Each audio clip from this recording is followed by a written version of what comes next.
सुरखरू होता है इंसान ठोकरे खाने के बाद, रंग लाती है हिना पत्थर पर घिस जाने के बाद।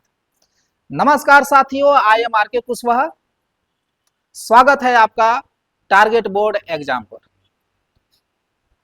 आज हिंदी के सेशन में पार्ट 1 में हम यह बात करने जा रहे हैं कि व्याकरण क्या है और व्याकरण के कितने प्रकार होते हैं।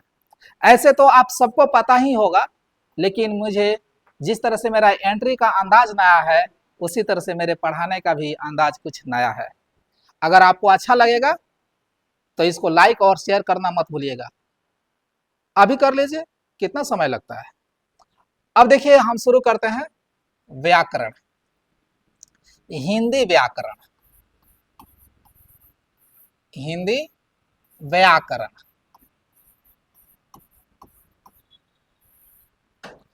हिंदी व्याकरण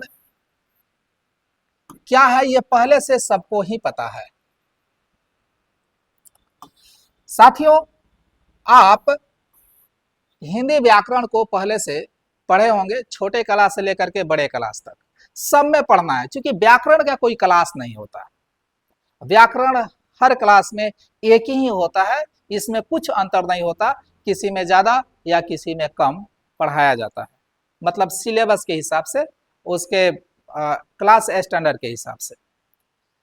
तो बात करते हैं कि व्याकरण क्या है। तो किसी भी लैंग्वेज में, क्योंकि हिंदी एक लैंग्वेज, अगर कोई ये पूछे कि हिंदी क्या है, तो आप बताइए कि हिंदी एक लैंग्वेज, एक भाषा है। अब ये जानते हैं कि भाषा हिंदी में व्याकरण क्या है। तो सबसे पहले देखिए, व्याकरण, व्याकरण अगर कोई पूछे कि है क्या, तो बोलिएगा जिस विद्या से, जिस विद्या से या शास्त्र से, जिस विद्या से या शास्त्र से शुद्ध शुद्ध पढ़ना, शुद्ध शुद्ध पढ़ना, लिखना या बोलना आए, तो उसे व्याकरण कहते हैं, उसे व्याकरण कहते हैं। अब यहां पर सवाल यह उत्पन्न होता है कि क्या व्याकरण ही हमें बताता है कि शुद्ध शुद्ध कैसे बोलते हैं, पढ़ते हैं और लिखते हैं? हाँ जी, बिल्कुल यही बतलाता है, क्योंकि इस व्याकरण से पहले जब हमें व्याकरण नहीं मिला था, सिर्फ भाषाएं आई थी। ठीक है, वो इतिहास की बात है कि भाषाएं कैसे शुरू हुई। हालांकि इतिहास का भी सेशन में जब मैं करूंगा तो आपको ये सारी चीजें मैं बतलाऊंगा कि भाषा पहले लैंग्वेज नहीं था, और मानव सिविलाइजेशन में इंसान को आगे बढ़ने में सबसे ज्यादा अगर किसी का योगदान है तो वो भाषा का ही है, तभी हम यहाँ तक पहुंच पाए हैं। ठीक है, तो ये बाद में हम लोग चर्चा करेंगे। अभी हम लोग जानते हैं कि व्याकरण को आने के पहले ये व्याकरण लाया किसने? पाणिनि। किसने लाया? पाणिनि जी। पाणिनि जी के पहले जब व्याकरण नहीं आया था तो हम कुछ भी बोल देते थे, सब सही था। लड़की खावती है, लड़का आवता है, कुछ भी बोल दीजिए, सब सही था। क्यों? क्योंकि व्याकरण नहीं था। स्त्रीलिंग शब्द और पुल्लिंग शब्द का कोई ज्ञान हमें नहीं होता था। ठीक है, इसको आने के बाद हमें यह पता चला कि हमको कैसे बोलना चाहिए, कैसे लिखना चाहिए। यह हो गया आपका व्याकरण। अब व्याकरण के कितने पार्ट्स होते हैं, इसको स्क्रीनशॉट ले लो। कॉपी और कलम ले करके बैठना है, नोट डाउन करते जाना है। जो चीज मिलेगा, जो चीज हम बता रहे हैं, सिर्फ मेरे ही प्लेटफॉर्म पर मिलेगा, बाकी किसी प्लेटफॉर्म पर नहीं मिलेगा। इतना जरूर ध्यान में रखना। ठीक है, नोट डाउन कर लीजिए। अब आगे हम लोग बढ़ते हैं। अब ये बात होती है कि व्याकरण होते हैं कितने प्रकार के। व्याकरण कितने प्रकार के सॉरी, कितने प्रकार के होते हैं, ये सवाल आपसे अगर पूछ लिया जाए, कितने प्रकार के होते हैं, तो यहां पर हम बात करेंगे व्याकरण 5 प्रकार के होते हैं मुख्य रूप से। व्याकरण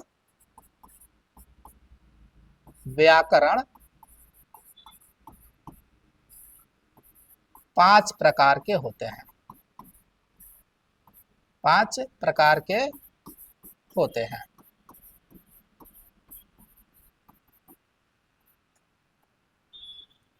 एक में लिखेंगे वर्ण विचार,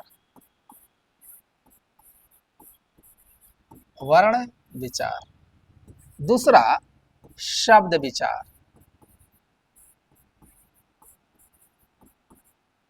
और तीसरा वाक्य विचार।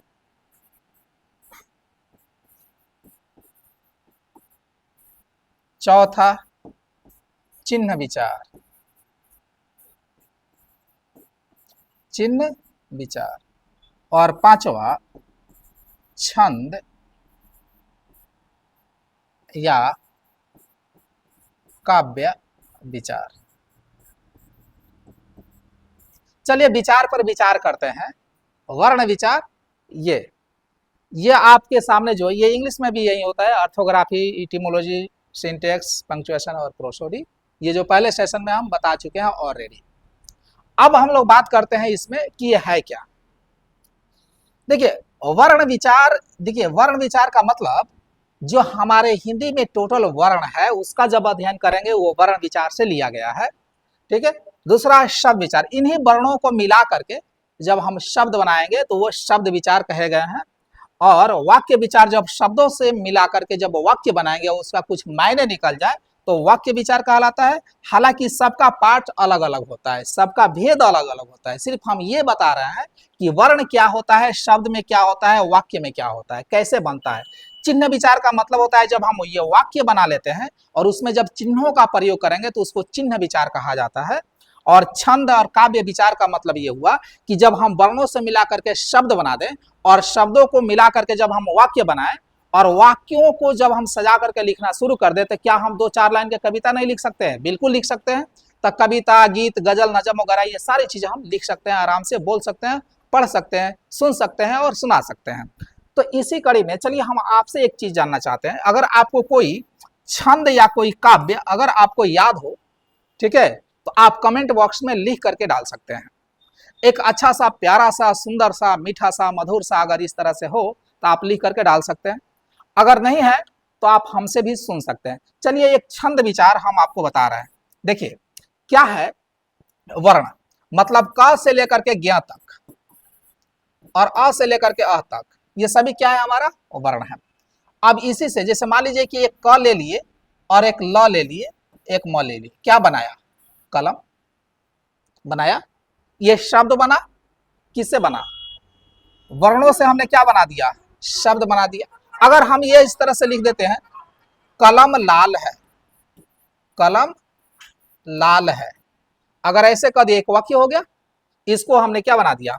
इसी को कहते हैं वाक्य विचार। और यहां पर जो हमने ये पूर्ण विराम का प्रयोग किया है, ये यही तो है हमारा चिन्ह विचार, यही तो चिन्ह है। कई प्रकार के चिन्ह होते हैं। जब हम चिन्ह विचार पर चलेंगे, सेशन जब हम लोग करेंगे तो उसके बारे में हम लोग जान लेंगे कि चिन्ह होता कैसे है। जैसे क्वेश्चन मार्क हो, सेमीकोलन हो, ये सारी चीजें चिन्ह होता है, कोमाज हो, ये सारी चीजें। अब आगे हम लोग बढ़ते हैं। क्या अब छंद और काव्य विचार है क्या? इसे हम कैसे डिफाइन करेंगे? देखिए जब हम कोई गीत, गजल, शेर, शायरी, नजम, ठीक है, या कविता जब हम पढ़ते हैं तो उसी को क्या कहते हैं? छंद या काव्य विचार। अगर आपको कुछ छोटा सा 4-5-10 लाइन का अगर आपको कुछ कविता छंद विचार के हिसाब से या काव्य विचार के हिसाब से अगर याद हो तो आप कमेंट बॉक्स में लिख करके डाल सकते हैं, वो मुझ तक पहुंचेगा, ठीक है। मैं देखना चाहता हूं कि आप भी इसमें रुचि रखते हैं कि नहीं। उसके अलावा एक चीज और जानो, जाते जाते मैं एक आपको काव्य बता देता हूँ, काव्य के रूप में मैं बोल देता हूँ, सुनिएगा खूब गौर से, ठीक है। हो सकता है तो जो मैं बोलूँ उसको कमेंट में भी आप लिख सकते हैं, ठीक है। तू रजनी के चांद बनोगे या दिन के मार्चंड प्रखर, तू रजनी के चांद बनोगे या दिन के मार्चंड प्रखर, मुझे पूछनी एक बात है, फूल बनोगे या पत्थर। रुष्ट देह बलवान भुजाएं या लोगे गाल सुथर मगर, मुझे पूछनी एक बात है, फूल बनोगे या पत्थर। तेल गुलेल क्रीम कंघी से नकली रूप सजाओगे या लहू का सौंदर्य रूप आनंद पर चमकाओगे। अब आपको यह बताना है कि यह कविता किसकी है, कवि कौन है और इसका मतलब क्या हुआ है, कमेंट बॉक्स में जवाब दें। हाँ, अगर वीडियो अच्छा लगे अपने दोस्तों तक पहुंचाइए, शेयर कीजिए, लाइक कीजिए और कमेंट में कोई भी प्रश्न पूछ सकते हैं। अगर आप चाहें तो इसका स्क्रीनशॉट ले सकते हैं। थैंक यू, फिर मिलते हैं अगले सेशन में।